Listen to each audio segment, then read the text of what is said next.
Bonjour, j'espère que vous allez bien. Aujourd'hui, j'aimerais vous présenter l'oracle botanique des divinités de Iris Elinac, qui est donc la même créatrice de l'oracle botanique que je vous avais présenté donc sur ma chaîne. Alors, je ne sais pas exactement pourquoi elle officie avec deux noms, mais peu importe. Donc ici, nous avons donc un très beau coffret avec un format un peu différent de ce que l'on peut rencontrer. Il y a donc à l'intérieur les cartes, il y en a 40, et un livret qui est extrêmement intéressant et fourni au niveau des informations. Alors, les cartes, voici le dos, qui est absolument magnifique. Alors, ça brille un peu, désolé.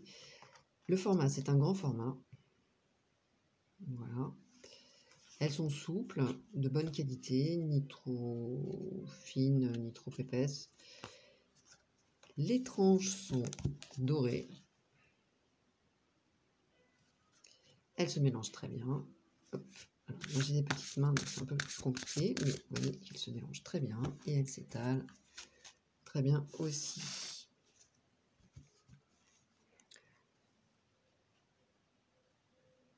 Donc on va avoir un travail avec les divinités antiques. Il y a donc la signification de la carte, le nom, avec des chiffres romains.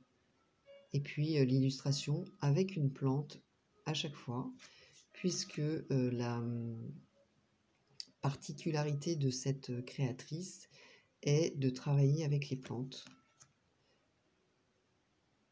Donc ici, elle a mis en lien les divinités avec certaines plantes. Donc c'est très bien expliqué dans le livret. On a des couleurs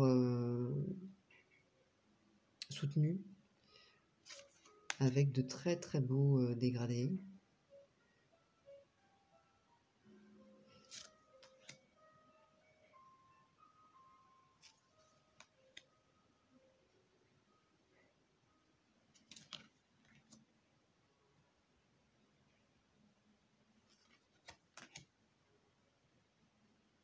Et je trouve les illustrations magnifiques.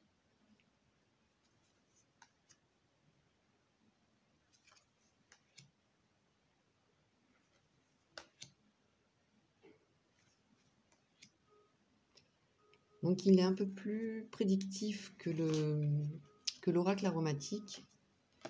Cependant, moi je l'utilise aussi bien en divination qu'en développement personnel.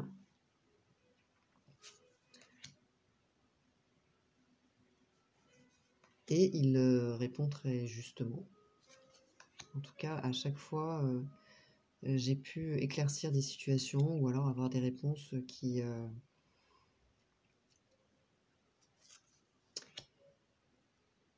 m'apportaient, en tout cas qui m'invitaient à réfléchir judicieusement par rapport à la situation dans laquelle je me trouvais.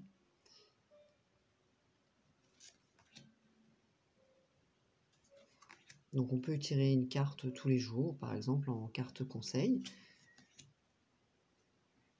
On peut aussi l'utiliser en complément d'un autre tirage ou poser une question précise également.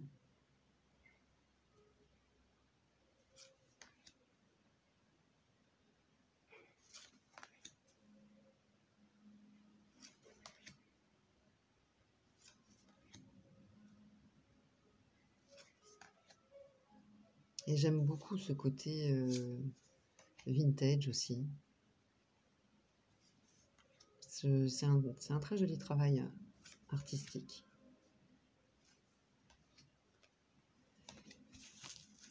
Donc voilà pour les cartes, il y en a donc 40.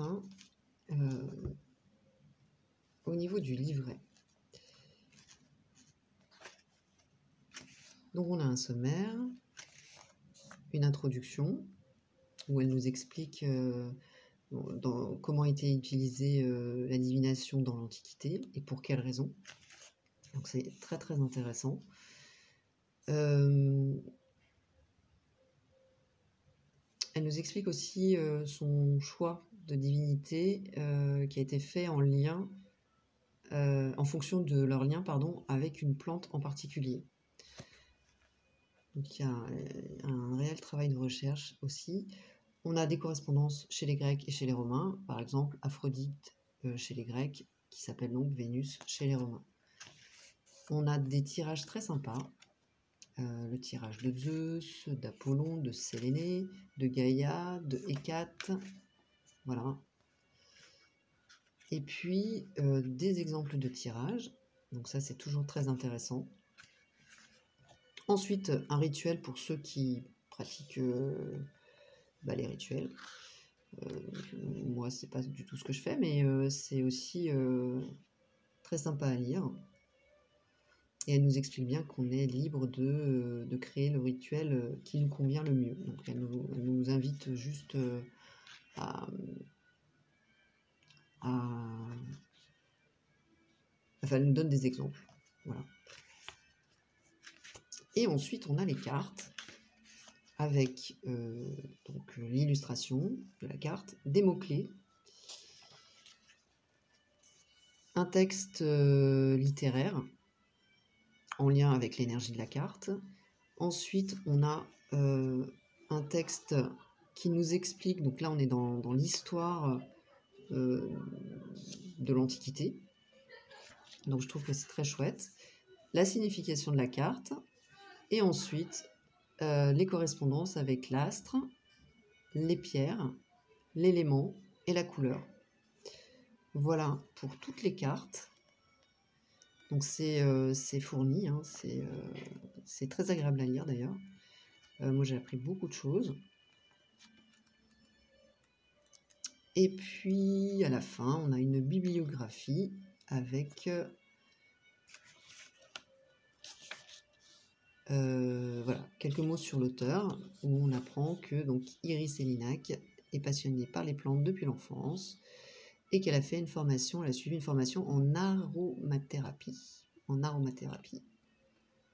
Après ses études en psychologie, voilà, et qu'aujourd'hui donc elle a sa propre petite maison de parfum. Donc c'est plutôt chouette ça. Hein. Voilà pour le livret, qui est très beau, très agréable et très bien conçu. Je vais tirer une carte pour vous donner un exemple.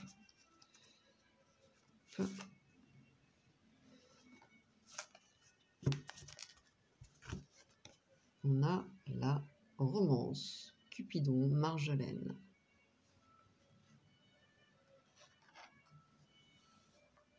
Voilà. Donc c'est la 15. La 14, pardon. Donc on a sentiment, amour, réciprocité. On va voir le texte. Ici, c'est tiré d'Ovide, les métamorphoses. Ensuite, vous voyez qu'ici, il y a Cupidon. Donc on a toute l'histoire. Alors c'est un résumé malgré tout, hein, mais voilà, des informations sur Cupidon, qui est dans la mythologie romaine le fils de Vénus et de Mars. Son nom, Cupido, en latin, signifie désir et amour, etc. La lecture. Donc, il n'est pas nécessaire de tomber amoureux pour vivre dans l'amour, et c'est tant mieux, car les flèches de Cupidon sont capricieuses. Elles sont parfois de plomb et parfois d'or. La réciprocité est nécessaire à l'établissement d'une relation harmonieuse et équilibrée. Cette carte indique une romance possible ou bien, à l'inverse, une relation non réciproque. Alors, elle conseille surtout de développer son amour de soi. Et l'astre qui correspond, la planète, c'est Vénus. La pierre, c'est rhodochrosite. L'élément, c'est le feu. Et la couleur, le magenta. Voilà pour le message de cette carte et les messages que l'on peut rencontrer donc que nous propose cet oracle. Pour résumer, moi j'aime beaucoup cet oracle, je le trouve d'abord très beau, je le trouve intéressant, intelligemment conçu. On apprend beaucoup de choses et puis il nous permet voilà, d'obtenir des informations qui nous grandissent, en tout cas qui nous font réfléchir et ou qui nous donnent des réponses claires quand on l'utilise, en tout cas quand je l'ai utilisé en divination. Donc c'est un très très bel oracle que je voulais vous présenter. J'espère qu'il vous plaira. N'hésitez pas à me donner vos avis en commentaire sur ce jeu si vous le souhaitez. Je vous remercie et je vous dis à très bientôt. Bye bye.